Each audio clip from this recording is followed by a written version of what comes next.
Агробизнесмен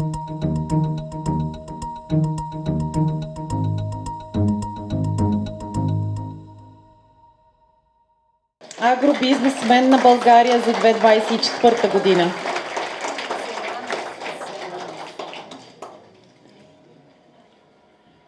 Заслужена награда, госпожо Славова. Както отбелязах в началото встъпителните си думи, наистина днес не е просто церемония. Виждаме колко силна емоция присъстваше тук. Днес е еманация на всичко, което сте постигнали. Специално за вас, вие сте завладяли един пазар, към който се стреми целия свят. Желая ви да го надграждате този пазар и да популяризирате все повече вашите продукти. Успехи!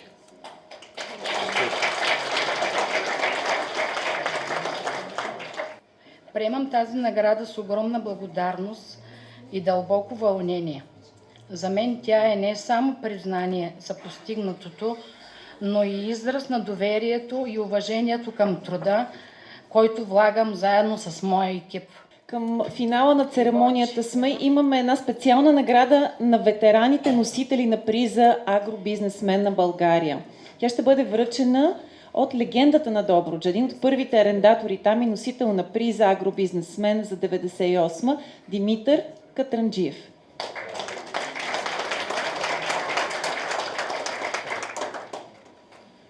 Уважаеми господин министър, уважаеми гости, тук са колеги фермери, хора, които се занимават с земеделие. Аз дойдох от Добруджа лично да поздравя номинираните от Вестник Фермер, новите фермери и хората, които се занимават с земеделие. За мен е чест тези хора да ги поздравя не за друго. Това са силни хора. Хора, които са влюбени в земята. Силни, защото днес природата, знаете, е жестока. Те устояват на всичко. Те са оптимисти, вярват в бъдещето.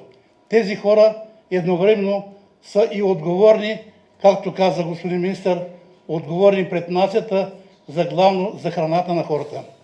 Селското стопанство е един отрасъл, който е давал много неща на нашата държава.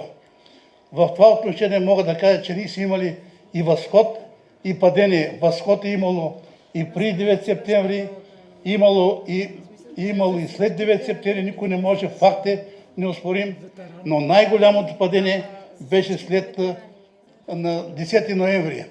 Тогава наистина имаше едно падение на селското стопанство. Всичко беше раздробено.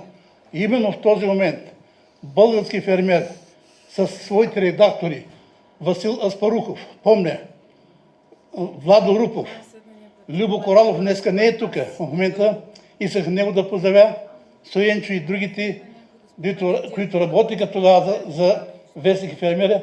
Те показаха новия път на организация и на форми на управлението в селското стопанство. Искам да кажа две думи за госпожа Рени Славова.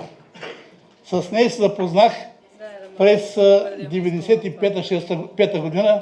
Бяхме на една почивка само фермери в Тайланд.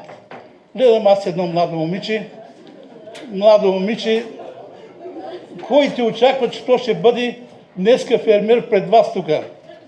И я питам, момиче, ти откъде си? Аз каза, съм скромна, аз съм от Сингуларския район, Славянци селото. И какво работиш? Имам малко земя и лозя.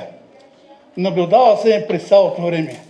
Това е човек, който успя да определее жена, без никакви помощи. Сама настояваше през цялото време, през всички година на година, построи едно от най-хубавото шато. И нейните вина, трябва да знаете, москатови, пино нуар, шардоне, сивиньон блан, те са уникални. Но едно от най-хубавото вино, това е розето от пино нуар. Рядко се пие това вино. Аз имам щото заведение в Крапец на хотела и там идват много румънци. И румънците винаги хвалят техните вина, но като пинат от вината на Ренито, каза Катранджиев, той вино откъде е? Викам, той е моето, накрая и си признавам да ви кажа, казвам, взимам го от една много хубава приятелка, стара, позната от Сингуларския район и те искат винаги да налее, поне да си купят или да им сложа в едно шише, да покажат на техните приятели в Румъния, че и България има по-хубава вина. Рени Дерзай.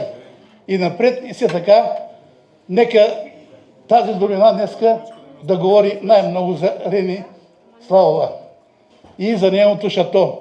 Това е шатото на Бога на вината на Тракия. Имам това удоволствие наистина да й подаря вихъра на конете, да се кача с тях и да преодолява всичко. Напред, Рени. Заповядай. И моите съпруга и тя. Ами, много се извинявам, че ще ви отнема от вниманието, но едва ли има някой от вас, редактори, министри, бизнесмени, да са посещавали толкова много шатото на Рени. Това сме ние, нашето семейство. Всякога, когато минаваме покрай шато Зеланиус, ние я посещаваме просто с удоволствие. Моята картина е натюрморт за нейния бизнес символ на виното. Рени, тя има и черешови градини. Гроздето липсва, ма другия път ще го сложим. Рени, бъди щастлива и както тези коне на батите Митко са в вихъра на галоп, така ти да галопираш в бизнеса. Американци, холандци, ряпа да едат. Това е.